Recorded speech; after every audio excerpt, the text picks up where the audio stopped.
Todd, thank you. That was wonderful, and it captures a lot, I think, of what's important about what we do and who we are. So, good job. So, welcome to the start of the 2017-18 school year. I am glad to see you after a long summer. And I'm also pleased to welcome new faculty and staff to the College of Southern Idaho. In many ways, the summer activities on campus seem to be the beginning of the year, for there's so much activity, so many students here for one reason or another. And of course, we have summer school, but there have been conferences here and daily activities.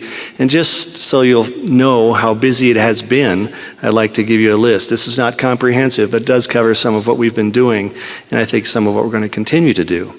We had a P20 conference here that featured over 150 sessions with 640 participants. We had a CSI Jazz Camp, which featured clinicians and students who studied at CSI for a week and then performed a jazz on the canyon. We had CSI Embry students who worked with area science-related professionals and prepared presentations for the statewide event up at U of I in Moscow. Building on a successful pilot from last year, students were here as part of a summer bridge program. And by every metric, this is a successful program. Students are taking more credits, staying in school, completing classes with solid grades, and these are what are termed at-risk students or high-risk students, and they are succeeding remarkably. This summer again, CSI hosted the iSTEM Summer Institute titled Innovating the Future, with a record number of K-12 educators, around 140, and some excellent guest speakers. As usual, the reason for the success is you. CSI faculty and staff were front and center as facilitators, volunteers, instructors, mentors. I'd like to thank Terry Fadig and the amazing staff of the Herritt Center for the Arts and Science, and Camille Berriger and company at the CSI Fine Arts Center for facilitating a very busy summer. Can we give them a hand, please?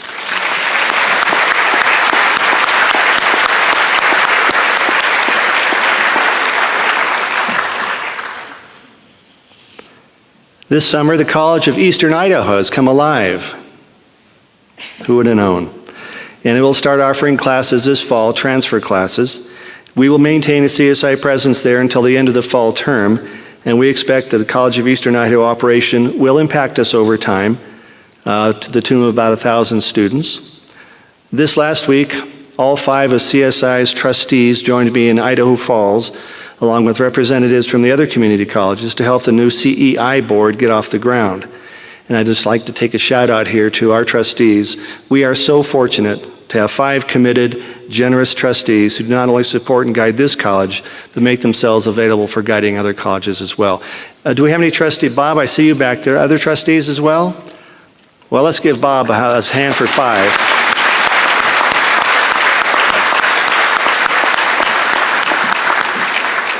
I can't tell you how often I am the envy of other college presidents because of our board. The past several years, we've had some amazing work done in the Innovation Circle grants. Among those funded projects over the years were the amphitheater concept, the mech tech robot, it's still scarily sitting over in the desert building, service learning, instructional maker, thinker space design, engaged learning, and this year I'll be funding a focused Innovation Circle grant for instructional improvement in online learning, and I'll be reaching out to several folks for that purpose. I heard that. Later this morning, HR will introduce our new employees, always a chance to welcome the next generation of faculty and staff to CSI.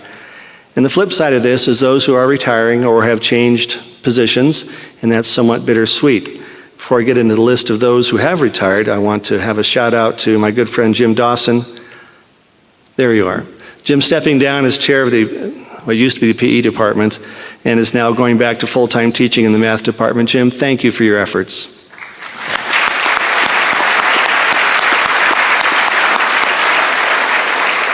Our students are lucky to have one of the best teachers on the planet back in the classroom, Jim. What you won't see around town, here anyway, Mike Youngman, Dennis Heiner, Jim Irons, Joy Warsham, Elaine Bryant, Lori Garnand, Brent Jensen, the music guy, Deb Stewart. Let's give them a hand in absentia.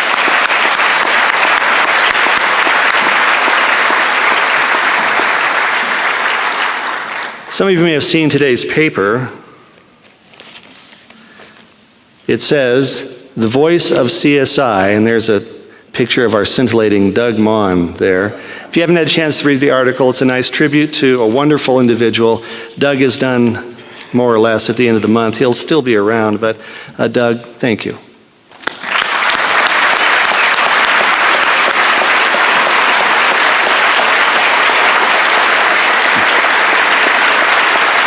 Yeah.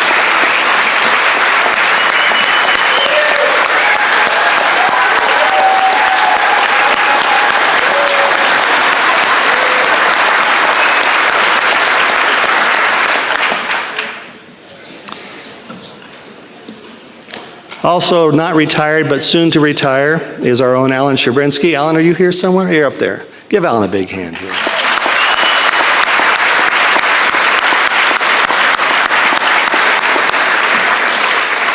Alan has done a great job this past year, not only in taking over from Randy Dill when Randy retired, but maintaining our campus and all the pieces that go with it, and also mentoring his replacement, Spencer Cutler. So Alan, thank you very much.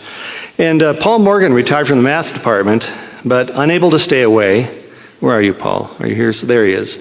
Paul is going to be our new Veterans Affairs Coordinator in Student Services. Paul, thank you for that.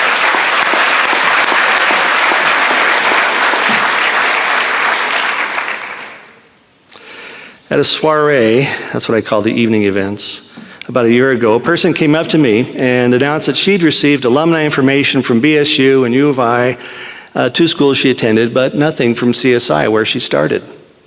With thousands of graduates over these past 50 years, it seemed that was a gap we needed to fill. And I've been working with Deb Wilson and Michelle Shute on this. And finally, we have hired an alumni coordinator position, a joint position to be shared by the CSI Foundation and our Student Services Group.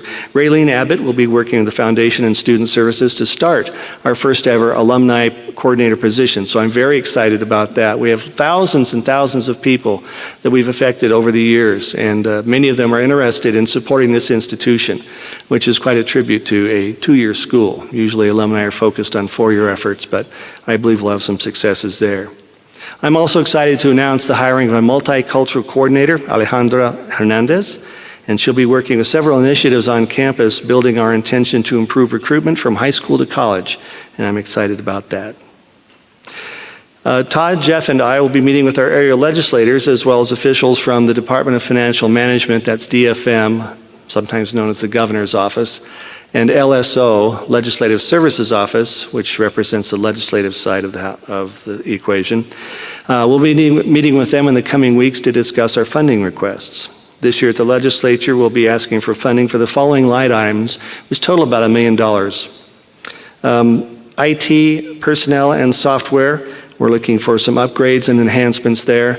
As many of you know, our IT department has been, well, let's just give them a hand.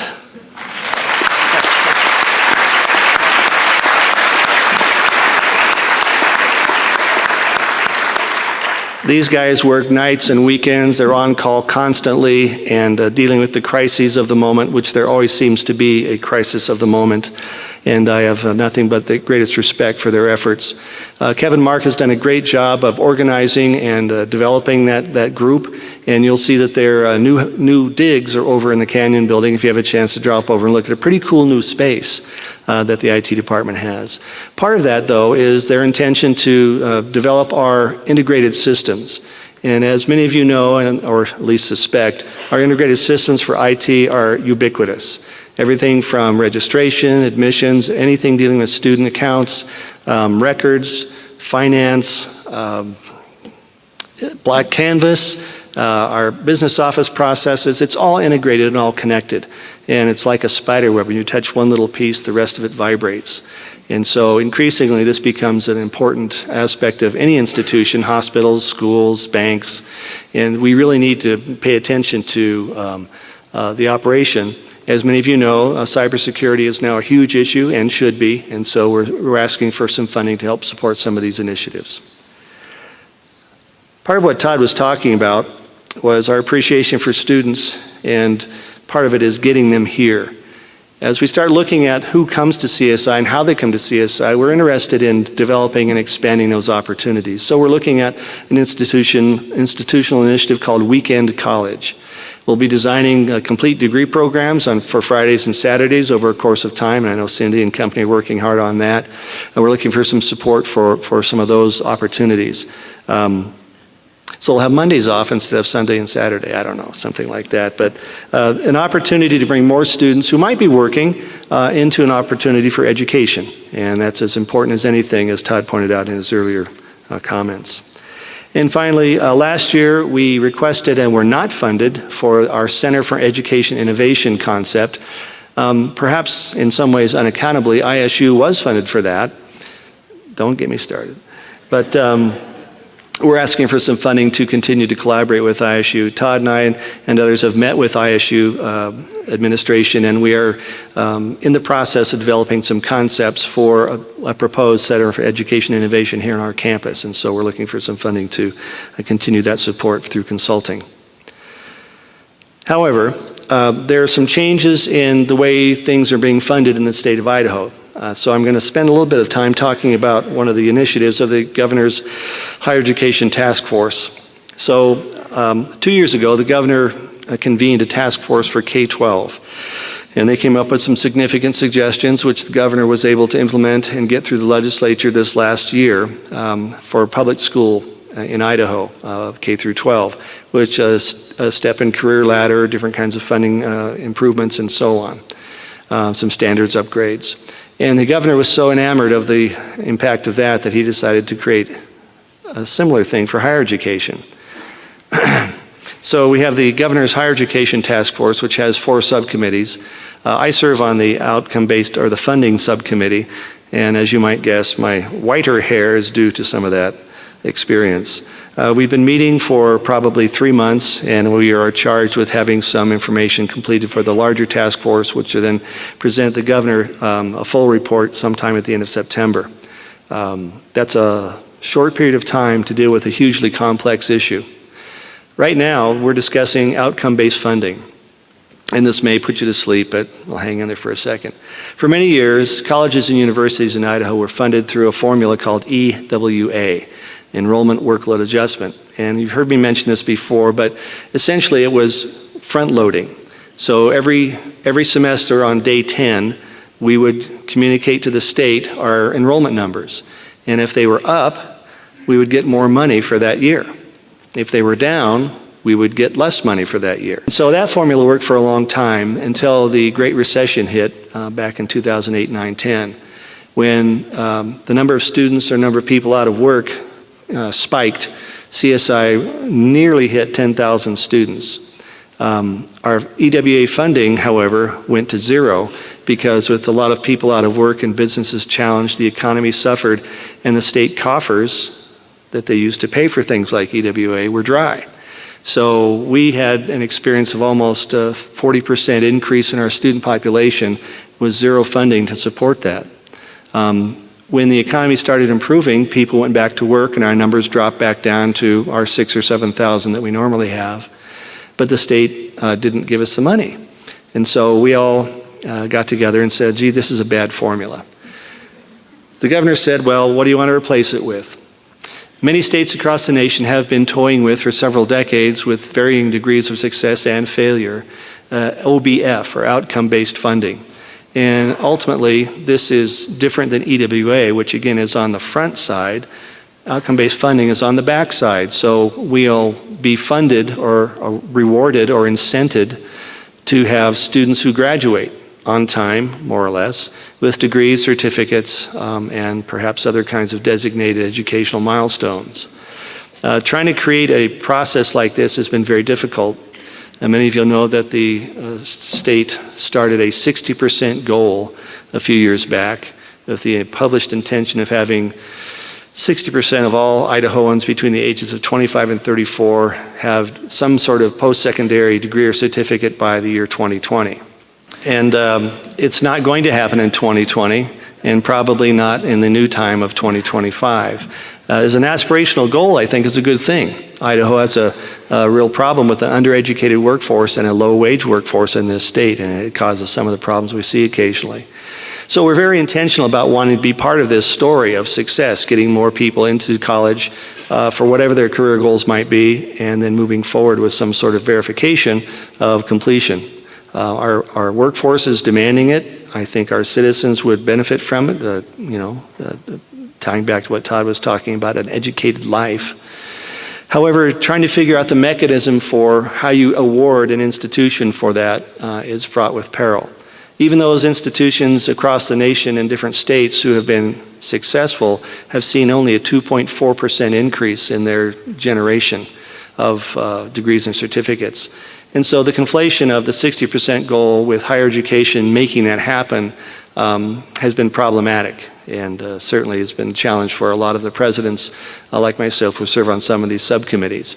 I would note that the Office of the State Board of Education, under the direction of the Executive Director, Matt Freeman, spent a year and a half prior coming up with a white paper proposal for the governor's office last year on outcome-based funding. It was a pretty good paper.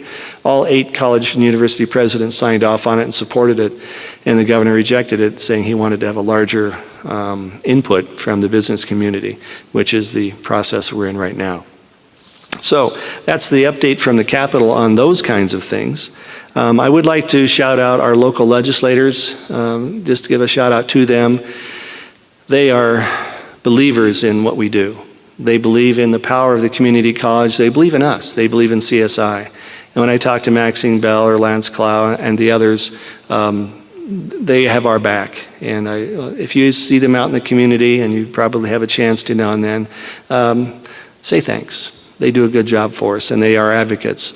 Todd and I and Jeff will be meeting with our local legislators, as well as those from DFM and LSO pretty soon, and sharing some of our ideas with them going into legislative session, and they'll be supportive.